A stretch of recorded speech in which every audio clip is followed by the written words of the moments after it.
From the very first moments of his pontificate, Pope Francis gives very clear signs of the direction he wants to take. He is the Pope of the poor, of ordinary people.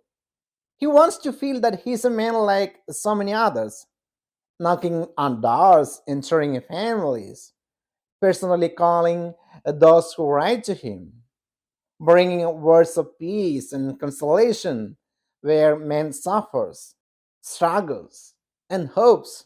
10 very intense years in which there was no lack of apostolic journeys, martyr property, a jubilee dedicated to mercy. All the more so if we look at the synod for the family and Excitation Amoris Laetitia, two decisions that shed an important and eloquent light on this pontificate and can only make us grateful to God for this gift. If we take a close look at these 10 years, we will see that the road has been paved with light for the family. The convocation of a synod on the family was one of the first decisions of the new pope exactly 8 months after his election.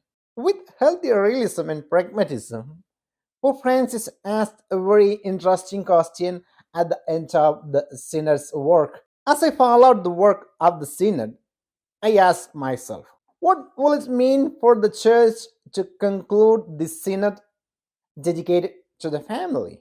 It wasn't about resolving all the questions concerning the family, he answered. And secondly, it wasn't about finding exhaustive solutions to all the difficulties and uncertainties that challenge and threaten the family. The synod was thus a pause in the church journey, a necessary but not exhaustive snapshot. Certainly, Pope Francis says that this synod sought to put the family back at the center of pastoral activity. It was about listening to the voices of families and pastors of the church who came to Rome carrying on their shoulders that burdens and the hopes, the riches, and the challenges of families throughout the world.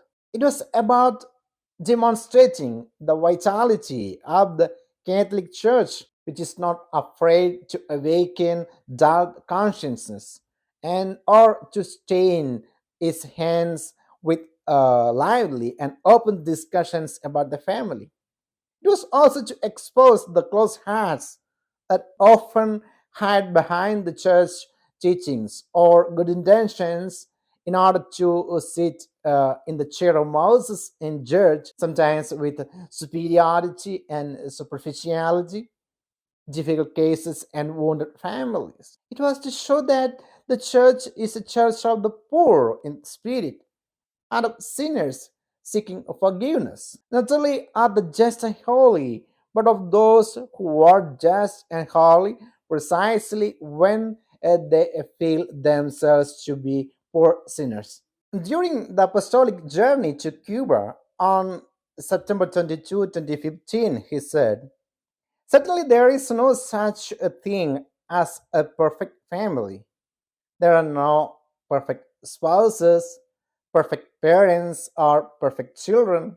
And if you will not be offended, I would say perfect mother in law. They do not exist. But that doesn't stop them from being the answer for tomorrow. God inspires us to love, and love is always committed to the people it loves. Therefore, we take care of our families through schools of tomorrow.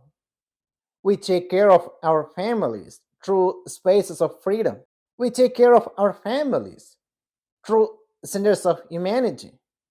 See, it is difficult to summarize all the words, the actions, the looks, the embraces with which Pope Francis showed the image of a church at the service of the family.